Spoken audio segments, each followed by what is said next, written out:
Bismillah, Assalamualaikum warahmatullahi wabarakatuh.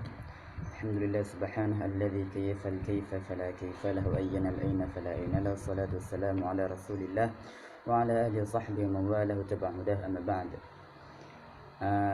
Baik, kami dari kelompok 1 dalam MK Bahasa Indonesia, saya Marjanul Hayat akan menjelaskan tentang kami mendapat judul Bahasa Indonesia sebagai Media Komunikasi. Jadi saya Marjanul Hayat akan menjelaskan tentang pengertian bahasa, sejarah perkembangan dan sejarah perkembangan bahasa Indonesia.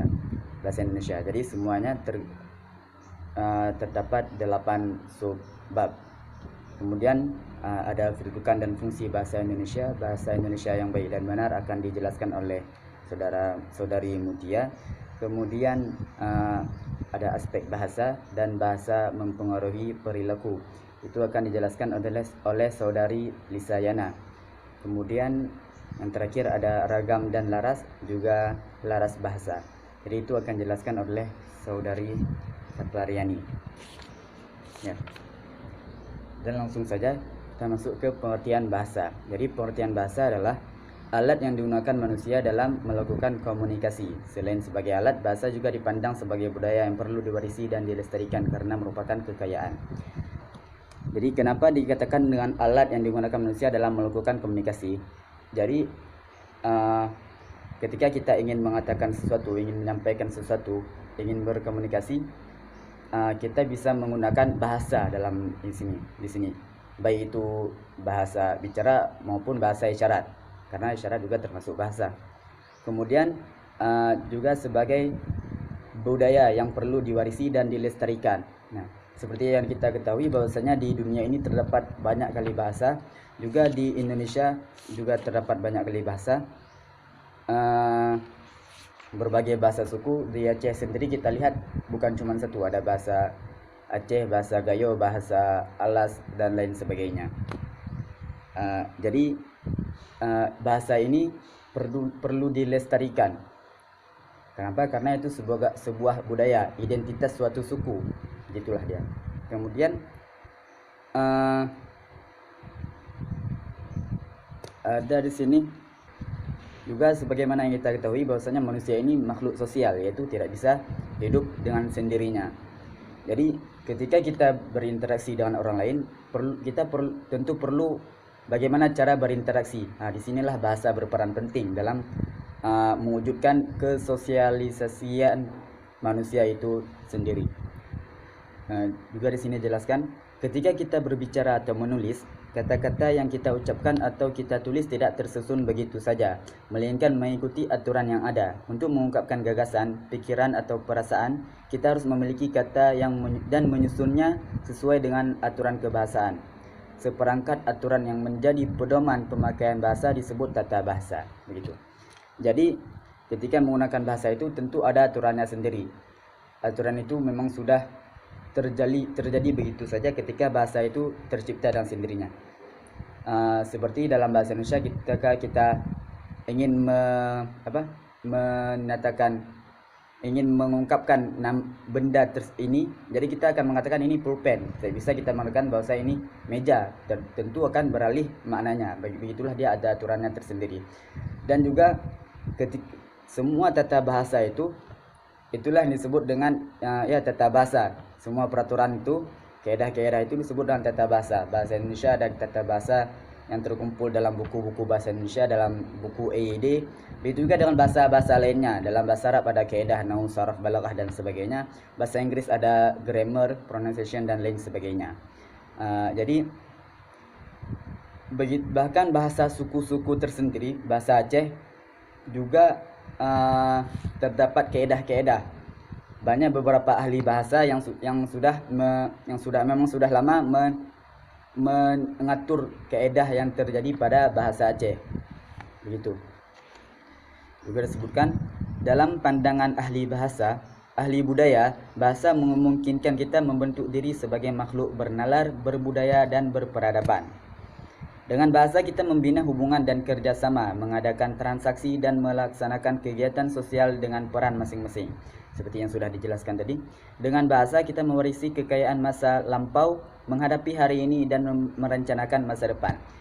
Ketika kita mempelajari sejarah, tentu lebih afdal ketika kita membaca sejarah dari bahasa membaca suatu sejarah, misalnya tentang Yunani, kita baca langsung dari tulisan-tulisan Yunani kuno.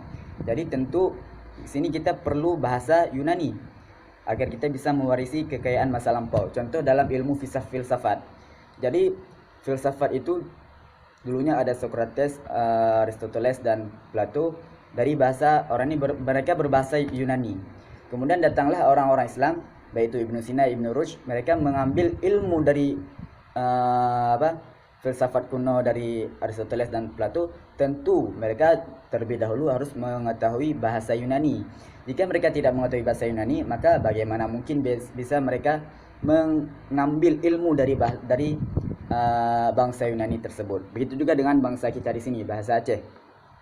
Banyak kitab-kitab lampau dari yang berbahasa Aceh ataupun berbahasa Melayu. Yang berbahasa Aceh contohnya kitab yang dikarang oleh Syekh Abdul Rauf As-Singkili atau Syekh Kuala. Banyak terdapat dalam bahasa Aceh yang benar-benar murni bahasa Aceh.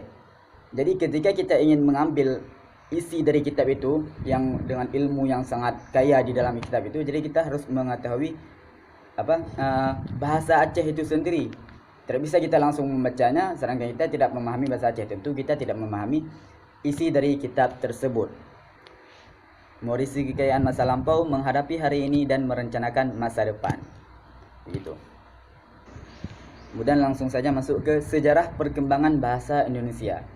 Jadi bahasa Indonesia berasal dari bahasa Melayu. Pada zaman Sriwijaya, bahasa Melayu dipakai sebagai bahasa penghubung antar suku dan bahasa perdagangan di Nusantara. Perkembangan dan pertumbuhan bahasa Melayu tampak jelas dari berbagai peninggalan yang ditemukan. Jadi asal muasal perkembangan bahasa Indonesia itu berasal dari bahasa Melayu. Yang mana dari zaman dahulu itu di Nusantara bahasa yang digunakan untuk berkomunikasi antar suku dan antar kerajaan adalah bahasa Melayu.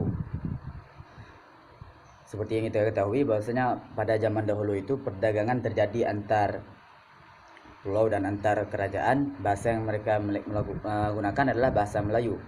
Kemudian pertumbuhan bahasa Melayu tampak jelas dari berbagai peninggalan yang ditemukan.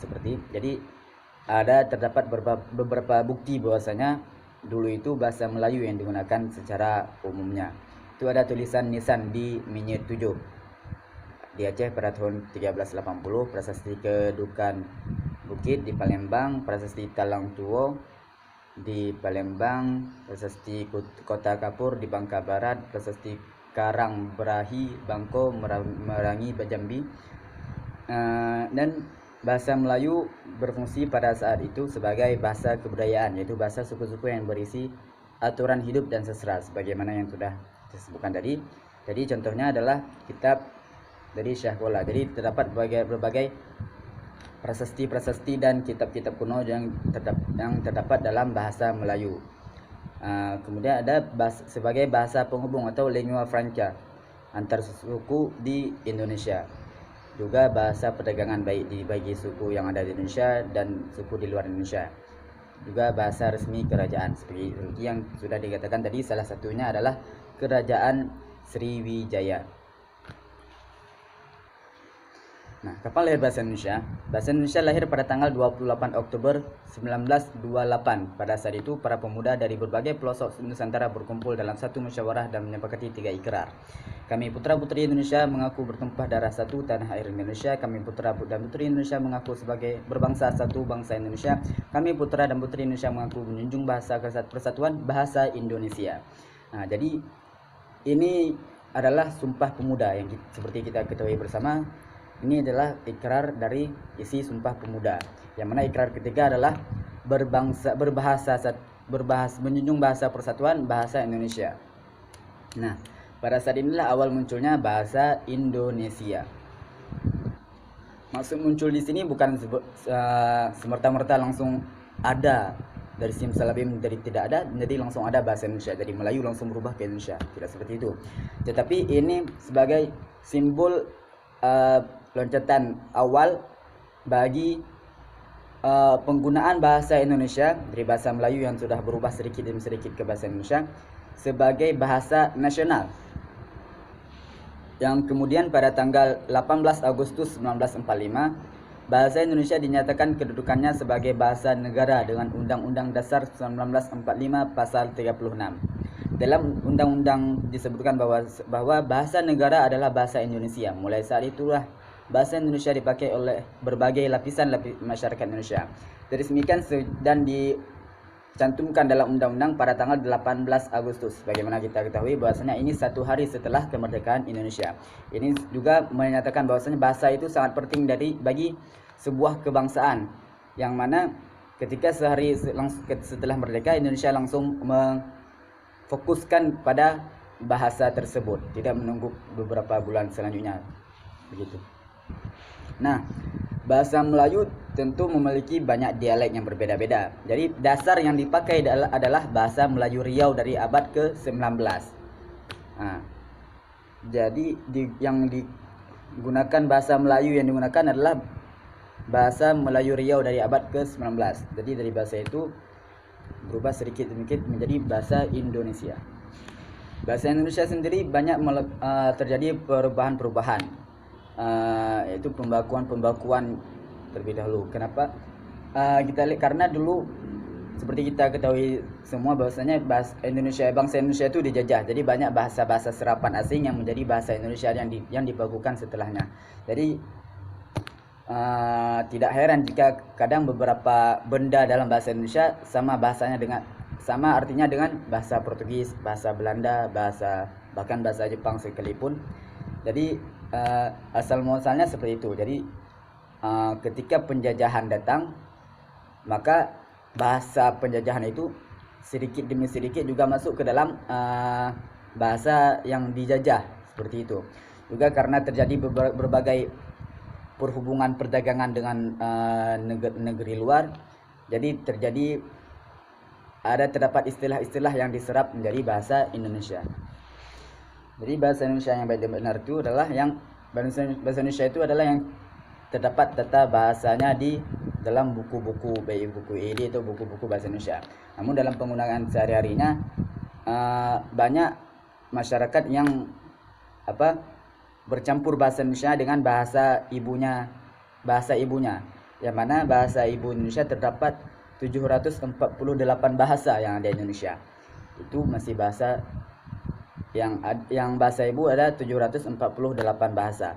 Jadi ketika seseorang itu mengucapkan bahasa Indonesia, berbicara dengan bahasa Indonesia, tentu tidak akan terlepas dengan bahasa ibunya. Seperti kalau kita di Aceh, ada istilahnya ATT. Kemudian bahasa orang Sunda juga ada dialeknya, juga orang Jawa, Betawi, dan ada dialeknya masing-masing. Maka ketika kita berbicara dengan seseorang, dialek di sini dengan dialek ini kita dapat tahu ini orang ini dari mana dan sebagainya, dan lain sebagainya. Tetapi bahasa Indonesia ini adalah bahasa pemersatu dari semua bahasa ibu tadi. Datang bahasa Indonesia untuk mempersatukan bangsa Indonesia ini. Seperti yang kita ketahui bahwasanya kita ini Bhinneka Tunggal Ika. Jadi kemudian akan dilanjutkan oleh saudari Mutia. Sekian, terima kasih. Baiklah, saya akan bahas mengenai kedudukan dan fungsi bahasa Indonesia serta bahasa Indonesia yang baik dan benar. Pertama, kedudukan dan fungsi bahasa Indonesia. Seperti yang kita ketahui, bahasa Indonesia itu memiliki kedudukan sebagai bahasa nasional dan bahasa negara.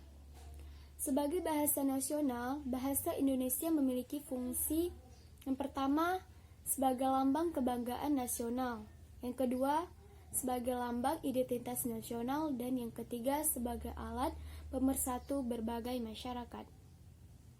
Sebagai bahasa negara, bahasa Indonesia memiliki fungsi pertama bahasa resmi negara, yang kedua bahasa pengatur resmi di lembaga pendidikan, yang ketiga bahasa resmi dalam perhubungan untuk kepentingan pembangunan dan serta pemerintahan, dan keempat bahasa resmi pengembangan budaya dan ilmu.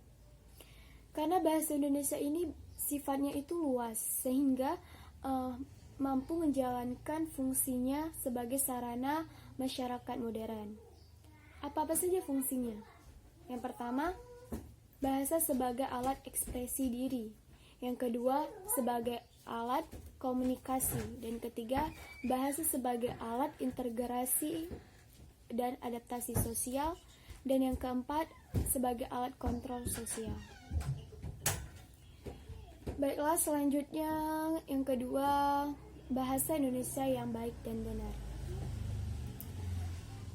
Bahasa Indonesia bukan hanya sekedar alat komunikasi, tetapi bahasa itu bersistem. Oleh karena itu, bahasa perlu menaati aturan dan kaidah yang berlaku. Tujuannya apa? Tujuannya untuk membuat bahasa itu mudah dipahami dan dicerna. Apa itu bahasa Indonesia yang baik? Bahasa Indonesia yang baik adalah bahasa Indonesia yang digunakan secara tepat atau sesuai dengan konteks pembahasan atau situasi yang tengah dihadapi. Misalnya seperti penggunaan bahasa antara anak seseorang misalnya gini. Penggunaan bahasa untuk lingkungan yang berpendidikan tinggi dengan lingkungan yang berpendidikan rendah itu tidak sama. Sama halnya seperti cara seseorang berbahasa kepada anak kecil dan berbahasa kepada orang dewasa itu tidak sama dan itu berbeda. Makanya saat kita ingin berbahasa atau berkomunikasi, kita harus menyesuaikan dengan siapa kita berbicara dan seperti apa. Harus sesuai dengan kondisi dan situasi. Yang kedua, apa itu bahasa yang benar? Bahasa yang benar adalah bahasa yang digunakan sesuai dengan kaedah dan kaedah bahasa yang melengkapinya, seperti sesuai dengan ejaan. Dalam berbahasa yang benar itu memiliki 4 kriteria. Yang pertama, tata bunyi. Yang kedua, tata bahasa atau kata dan kalimat. Yang ketiga, kosakata atau termasuk istilah. Dan yang keempat itu ejaan. Assalamualaikum warahmatullahi wabarakatuh. Baik, saya akan menjelaskan tentang aspek bahasa. Bahasa merupakan suatu sistem komunikasi yang menggunakan simbol-simbol vokal atau bunyi ujaran yang bersifat arbitrer. Bahasa merupakan simbol karena rangkaian bunyi yang dihasilkan oleh alat ucap manusia mewakili makna tertentu. Bahasa mencakup 2 bidang, yaitu vokal yang dihasilkan oleh alat ucap manusia dan arti atau maknanya yang diwakili bunyi. Bunyi juga merupakan getaran yang merangsang alat pendengaran kita. Arti yang terkandung dalam suatu rangkaian bunyi yang bersifat arbitrer ataupun manasuka. Arbitrer atau manasuka berarti tidak dapat suatu keharusan bahwa suatu rangkaian bunyi tertentu harus mengandung arti yang tertentu pula. B. Bahasa mempengaruhi perilaku. Tutur sapa yang dituangkan dalam bahasa merupakan perwujudan perilaku dan karakteristik seseorang.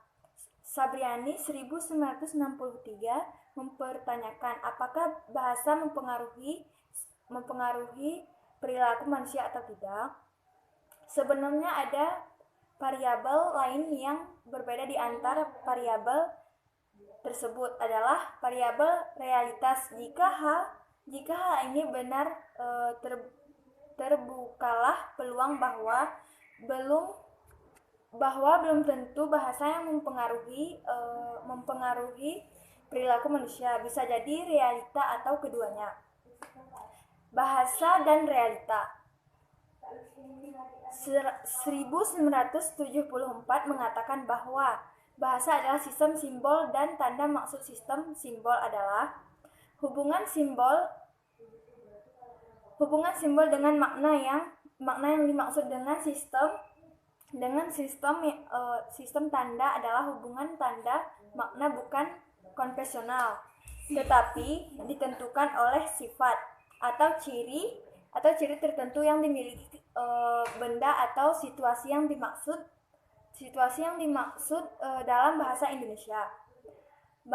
Kata cecak memiliki hubungan kausal dengan referensinya. Artinya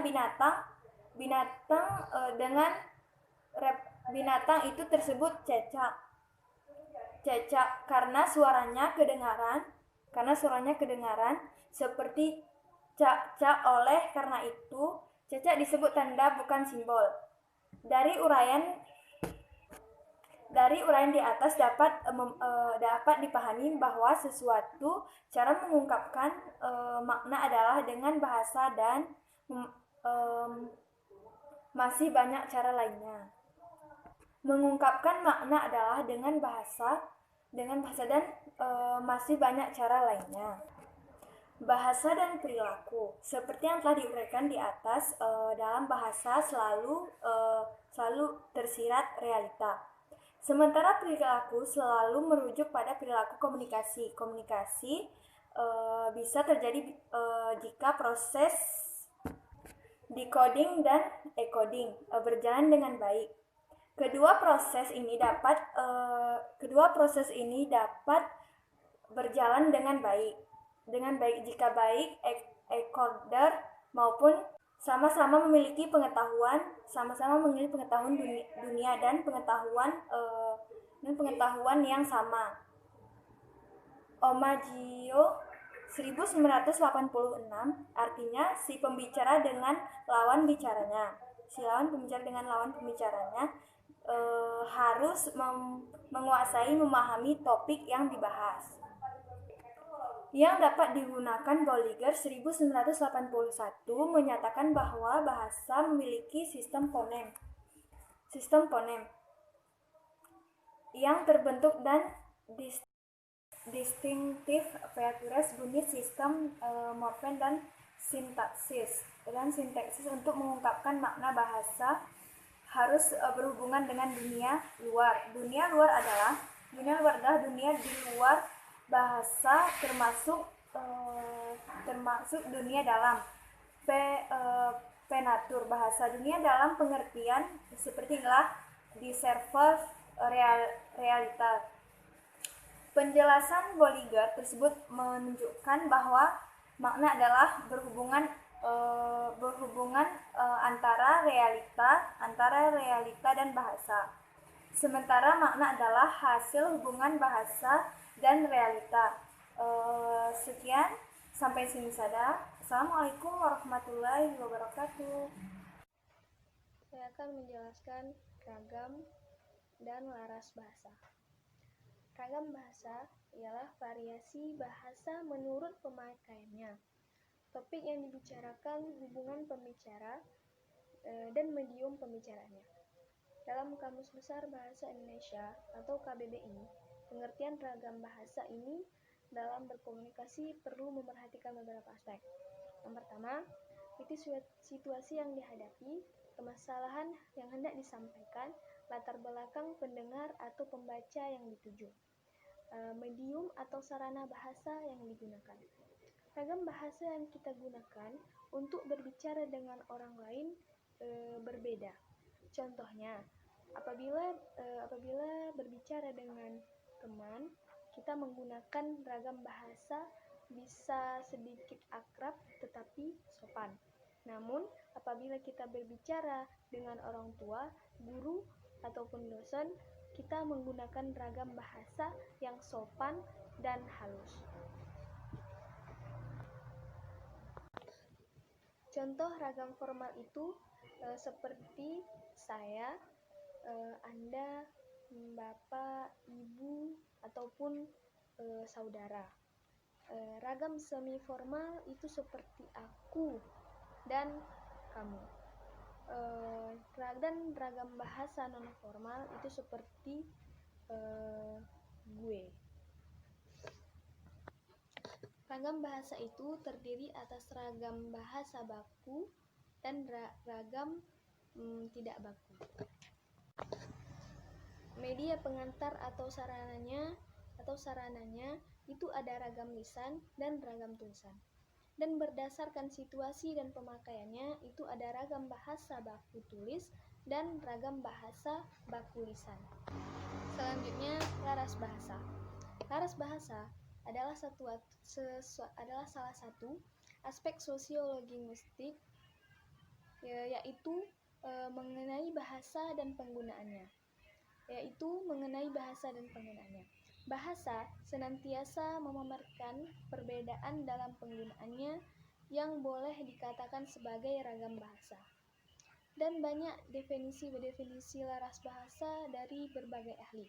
Salah satunya yaitu dari Jakba menerangkan laras ialah rupa susuk bahasa yang dipakai apabila bercakap atau mengarang, yaitu tentang perkataannya, ikatan ayatnya, jalan bahasanya, dan cara susunan atau bentuk peribahasanya. Macam-macam laras bahasa itu antara lain ialah ada laras bahasa hukum, laras bahasa kedokteran, laras bahasa umum, laras bahasa teknikal, laras bahasa ekonomi, laras bahasa himbauan, laras bahasa agama, laras bahasa klasik, dan laras bahasa kreatif. Ciri-ciri laras bahasa itu juga ada seperti laras bahasa biasa dan laras bahasa khusus. Laras bahasa menurut pokok pembicaranya antara lain itu adalah ada laras bahasa undang-undang, laras bahasa jurnalistik yaitu seperti berita dan iklan dan lain-lain. Ada laras bahasa ilmiah dan ada laras bahasa sastra seperti puisi, cerpen, novel, dan lain-lain. Dan terakhir, dari fungsi dari ragam dan laras bahasa tersebut adalah sebagai ekspresi diri, sebagai alat komunikasi, sebagai alat interaksi dan adaptasi sosial, dan sebagai alat kontrol sosial. Baik, terima kasih. Sekian dari kami dari kelompok 1 yang sudah menjelaskan tentang bahasa Indonesia sebagai media komunikasi. Kami terdiri dari 4 orang, Marjanul Hayat, saya Marjan, kemudian ada saudari Mutia, Isayana, dan Safariani. Sekian, tolong kritik dan sarannya juga jika ada yang belum jelas bisa dipertanyakan dan kami akan berusaha sebisa mungkin untuk menjawabnya ya semampu kami. Baik, sekian. Assalamualaikum warahmatullahi wabarakatuh.